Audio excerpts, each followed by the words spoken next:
Greenwillow Books, an imprint of HarperCollins Publishers and Harper Audio present Knights vs. Dinosaurs by Matt Phelan, performed by Sam Devereaux.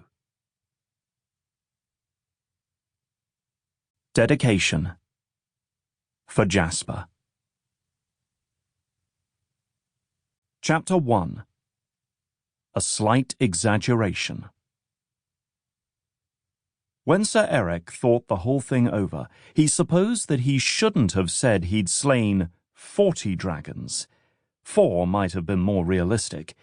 He also shouldn't have boasted in front of Merlin, the one person in court smart enough to know that fierce dragons were, more or less, a flagon of hooey. Now was not the time for reflection, however. A giant rampaging lizard had just tossed Sir Bors into a tree and was bearing down on poor Sir Hector. Lance time, thought Sir Eric, but perhaps it would be best to start at the beginning. The banquet dragged on and on. Tales had been told, fruit had been juggled, songs had been sung, oh, so many songs. But the worst of it was sharing time. Each knight who had stumbled back into Camelot over the past few days now stood before King Arthur, with a report of his adventures. Sir Eric thought it might never end. Lancelot, naturally, had performed the bravest deeds, Galahad, the most noble. The rest scrambled for attention with various feats of daring-do, most of which were exaggerated, to say the least. The knights all shared a deep secret. With the realm at peace, the knights spent a good deal of their time off in a field somewhere, fighting one another. Not to slay, just for the sheer fun of it. They had armor and weapons, after all.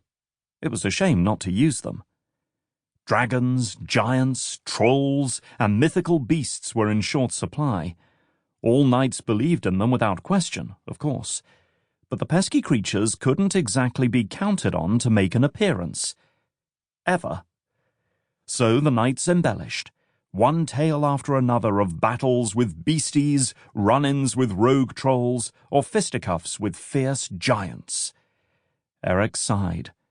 He was tired. His tunic was slightly scratchy. Whatever the reason, when it was his turn to share, out it came in a loud, clear voice, a whopping big embellishment to shame the rest. "Did you say 40 dragons?" asked Merlin, with an air of polite interest. "Yes," declared Sir Eric. The round table exploded with excitement. Knights spouted support or disbelief, or a combination of both. All but the Black Knight. If you needed a tall, dangerously silent type, he was your man. No one had ever heard a peep from the Black Knight. Tonight, as always, he stood in a dark corner in full armor.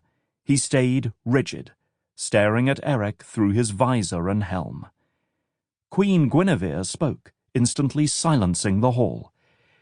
"That is a most amazing accomplishment, Sir Knight.